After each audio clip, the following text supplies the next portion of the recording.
26,000 metric ton plastic को discard कर दिया जाता है। आप इधर आ जाइए, सबसे आगे आ जाइए प्लीज।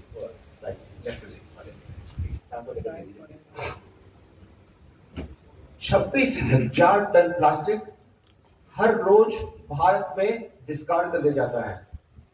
और वो आज 2025-26 की बात मैं करूं तो 10 मिलियन मीट्रिक टन है, जिसकी इकोनॉमिक वैल्यू 2 लाख करोड़ रुपया है। अब सोचिए, अब जैसे यहाँ पे पानी की बोतलें रखी हैं, हर आदमी पीता है, डस्टबिन फेंक देता है। आपके घर में मिल्क पाउचेस आते हैं, पूरे देश के अंदर 140 करोड़ की जनता के अंदर मैं मानता हूं एटलीस्ट 50 करोड़ मिल्क पाउचेस रोज डिस्ट्रीब्यूट होते हैं पूरे भारत के अंदर, चाहे कोई भी स्थिति हो जाए। और मिल्क पाउचेस, मिल्क निकालने के बाद में लोग उसको डस्टबिन में डाल देते हैं। या मुझे लगता है ऐसा कोई भाई यहाँ पर होगा, बहन होगी जो कहेगी हाँ जी मैं तो उसको कलेक्ट करती हूँ, क्योंकि 1-2 दिन के बाद उससे बैक्टीरिया हो जाते हैं, स्मेल करने लग जाते, तो काम नहीं आता, तो उसको फेंक देते हैं। आप कंस्ट्रक्शन करते हैं, आपके पास सीमेंट के बैग होते हैं, व्हाइट पुट्टी के बैग होते हैं, पेंट के बैग होते हैं, क्या करते हैं उसको? आपको नहीं पता क्या करते हैं, क्योंकि आपका ठेकेदार जो है वो कबाड़ी को देता है। कबाड़ी क्या करता है ये कोई नहीं जानता, ये मैं जानता हूं। 25 साल से मैंने, जब भारत के अंदर लोग रिसाइकल प्लास्टिक क्या होता है जानते भी नहीं थे, लोग उसको कबाड़ या घटिया काम समझते थे। ना ना, रिसाइकल से कोई मत बनाना, सामान टूट जाएगा भाई, से चलने वाला नहीं है। मैंने 25 साल पहले मेहनत करके पूरे भारत के अंदर एक इकोसिस्टम शुरू किया। जब रिसाइकल प्लास्टिक से मैंने फर्नीचर बनाना शुरू किया तो लोगों ने मुझे शक के निगाह से देखा। लोगों ने मुझे लेबल किया, ये कबाड़ी आदमी है, ये घटिया आदमी है, ये देखो रिसाइकल प्लास्टिक से बनाता है, इसका माल लेना मत और लोगों को पैसा देना मत। तो लोगों ने पैसे रोकने शुरू कर दिए। मैंने फिर 3-3 साल की गारंटी दी, एक के बदले 3 साल की गारंटी दी। मैंने कहा मुझे अपने प्रोडक्ट पे पूरा भरोसा है और मैं चैलेंज और गारंटी करता हूं, जो वर्जिन प्लास्टिक से माल बनता और उसके बदले में रिसाइकल 100% से जो मैं माल बनाऊंगा, जितना वर्जिन प्लास्टिक की लाइफ है उससे कई गुना ज्यादा मैं पैदा करके दिखा सकता हूं। इतनी कैपेसिटी हमारे अंदर है और उसको हमने एस्टैब्लिश किया। मेरे देखा देखी 5-6 साल के पूरे भारत के अंदर करीब 5,000 करोड़ रुपए का इंडस्ट्री का गठन हुआ। कोई छोटी बात नहीं है दोस्तों, क्योंकि जब आप एक भीड़ लेके चलते हैं, मशाल लेके चलते हैं और आपने एस्टैब्लिश कर दिया, लोग आपको देख रहे, परख रहे, अच्छा ये आज फेल होगा, कल फेल होगा, खत्म हो जाएगा, बर्बाद हो जाएगा। जब वो देखा ये तो प्रगति कर रहा है, तो पूरे भारत के लोगों ने अनुसरण करना शुरू कर दिया। मेरे खुद के ही एम्प्लॉय, मोर देन आधा डजन एम्प्लॉय जो अकाउंट्स वाले थे, मार्केटिंग वाले थे, उन्होंने खुद की प्रोडक्शन यूनिट लगा दी और बहुत बड़े पैसे कमा लिए लोगों ने। तो धीरे धीरे करते करते पूरे देश के अंदर 5 लाख मीट्रिक टन हर साल प्लास्टिक जो है खपत हो जाती है। प्लास्टिक फर्नीचर इंडस्ट्री कहते हैं, जिसके 5,000 करोड़ रुपए की वैल्यू है टोटल आज। यहाँ स्टोरी खत्म नहीं होती दोस्तों। इस 5,000 करोड़ का सवाल नहीं है, ये सवाल है दिन रात सुबह शाम जिस प्रकार से आप देखिएगा, रोडों पे जाइएगा, स्ट्रीट पे जाइएगा, नालियों में देखिएगा, आप मॉल में जाए, होटल में जाए, धर्मशाला में, मंदिर में, मस्जिद में, गुरुद्वारा या कहीं भी जाए, आप ट्रेन में हो, बस में हो, दिन रात सुबह शाम पानी की बोतलें, जब आप इसको पी करके फेंक देते हैं, उसका बिगड़ क्या गया? कुछ नहीं बिगड़ा है, लेकिन प्रॉब्लम पता क्या है? उसका सही डिस्पोजल नहीं है, उसको कहां पहुंचाना चाहिए पता नहीं है। आप अगर जो सोना लोहार के पास लेके जाओगे तो बोलेगा कितना रुपए किलो है, उसको आदत है किलो में बात करने की। वही जोहरी के पास लेके जाते तो बोलता भैया कितना रुपए ग्राम का है। तो गलत जगह पहुंचाने से वो पता क्या करते हैं, प्लास्टिक का कबाड़े, जो मैं तो सबको जानता हूं इसलिए बता रहा हूं आप लोगों को, पूरे भारत एक उसको जानता हूं कि वो लोग उसको डाउन साइकिल करके अपने पीछे बैकयार्ड में कोई मशीन लगा रखी है, उसमें शेडिंग करेंगे घटिया तरीके से, और उसको जैसे जो हैजर्ड तरीके से, उसमें सेफ्टी सिक्योरिटी का बहुत बड़ा नॉनसेंस भी है। और वो करने के बाद उसको फिलर की तरह यूज करते हैं, जैसे टॉप लेयर वर्जिन, बीच लास्ट का लेयर वर्जिन, बीच में फिलर, यानी की तरफ भूसे की तरफ उसको डाल दिया, बीच में वहां यूज कर लो, ऐसा करके काम हो जाएगा। 91% जो 91% रिसाइकल प्लास्टिक जो है उसको लोग जला देते हैं। 2 रुपए 4 रुपए की जगह, जहां इंसिनरेटर बोलते हैं फैक्ट्रियों में, उसको फ्यूल की तरह यूज कर लेते हैं। अरे चलो डाल दो यार, इससे ना आग लग जाएगी तो चल जाएगा। वो करने के साथ साथ में बाकी के लोग जो क्या सोचते हैं, छोड़ो, काम को रोडों पे छोड़ देते हैं, स्टिकर पे डाल देते हैं, या फिर कहने के स्टिकर पे दबा देते हैं, सॉइल के अंदर दबा देते हैं। दुर्भाग्य की बात यह है कि जो प्लास्टिक पैदा हो गया वो प्लास्टिक विस्तार नहीं हो सकता, क्योंकि उसकी लॉन्जिविटी, उसकी जो लाइफ साइकिल है वो 100 से लेकर 400 साल तक की हो सकती है। 400 साल तक भी वो गलेगा नहीं, और जब गलेगा तो सॉइल को टॉक्सिक बना देगा। जहां भी गला उस पर्टिकुलर सॉइल को खत्म कर डाला उसने।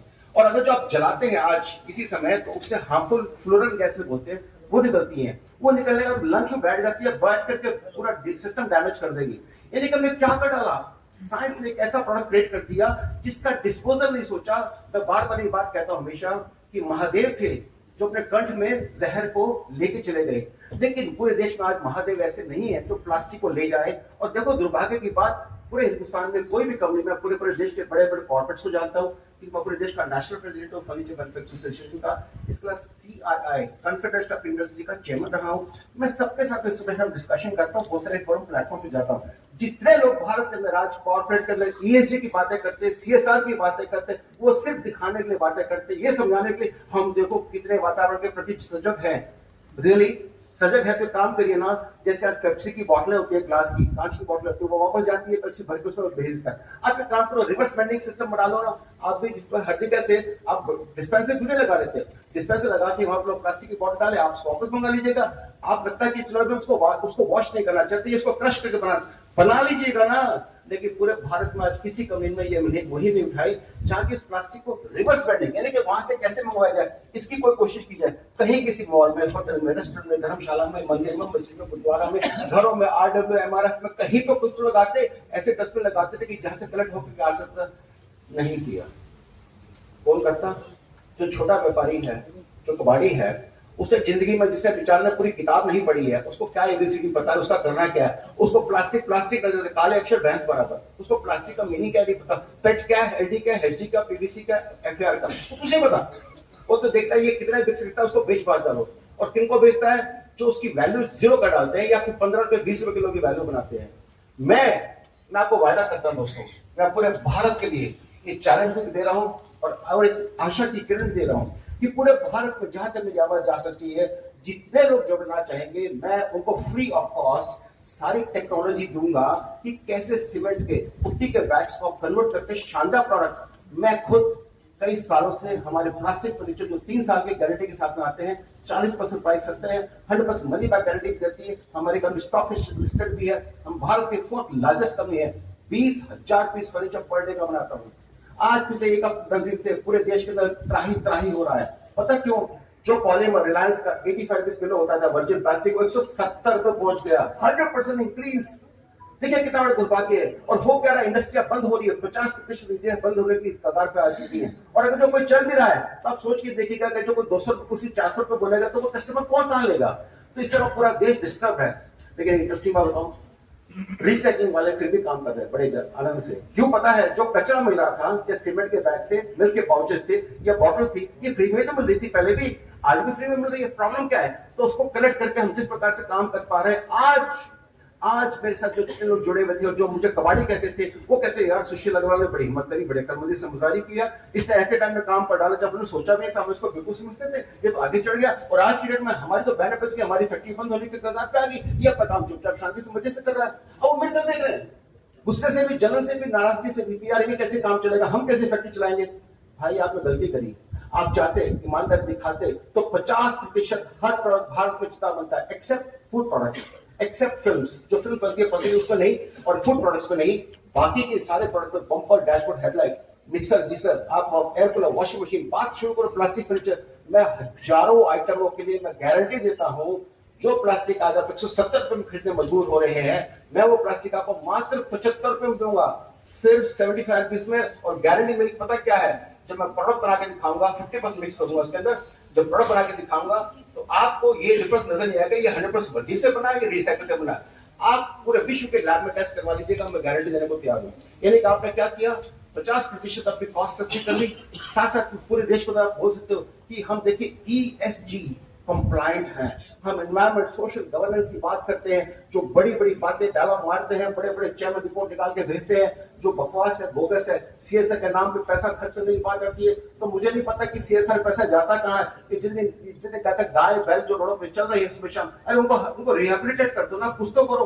कहीं नजर नहीं आता है, वो सब घूम घाम के उनके पास पैसा वापस आ जाता है, सिर्फ दिखाने के होता है, CSR होता है। तो हो क्या रहा है? उनको आज मौका मिल रहा है ये कहने का, हाँ हम पर्यावरण के प्रति बहुत सजग हैं, जागरूक हैं, तो हम ऐसा करते हैं, हम रिसाइकल प्लास्टिक लेने को तैयार है। आइए, गवर्नमेंट ऑफ इंडिया ने इनिशिएटिव ले लिया, स्टैंड ले लिया कि 30% रिसाइकल प्लास्टिक यूज करना कंपल्सरी है, लेकिन उसका मजाक बना के छोड़ दिया। लोगों ने पता क्या किया? आपको सुनकर शॉक लगेगा। लोगों ने फेक कंपनियां, फिर बोल रहा हूं, मैं मीडिया के सामने ओपनली बोल रहा हूं, फेक कंपनियों से कार्बन क्रेडिट छाप के ले लिए, फेक छाप ली, ऐसी छाप के क्रेडिट ले लिए, लेकर के दिखा, हाँ जी हमारे पास इतने क्रेडिट आ गए जी, हमने 10,000 टन प्लास्टिक यूज किया था, 10,000 टन के मैंने कार्बन क्रेडिट खरीदे। 5,000 से तक करोड़ के सारे कार्बन क्रेडिट सब बोगस, सब झूठे, वो पकड़े गए सारे बात में। अब सोचो कि कॉर्पोरेट्स की कितनी बड़ी गलती है कि आप प्लास्टिक को सोच नहीं रहे कि इसको कैसे कैसे रिकवर करना चाहिए, रिसाइकल करना चाहिए, रीयूज करना चाहिए। आप ये सोच रहे हो कि हम ना इस बला को टाल के कार्बन क्रेडिट कैसे खरीद लें। दुर्भाग्य, दुर्भाग्य मेरे देश का।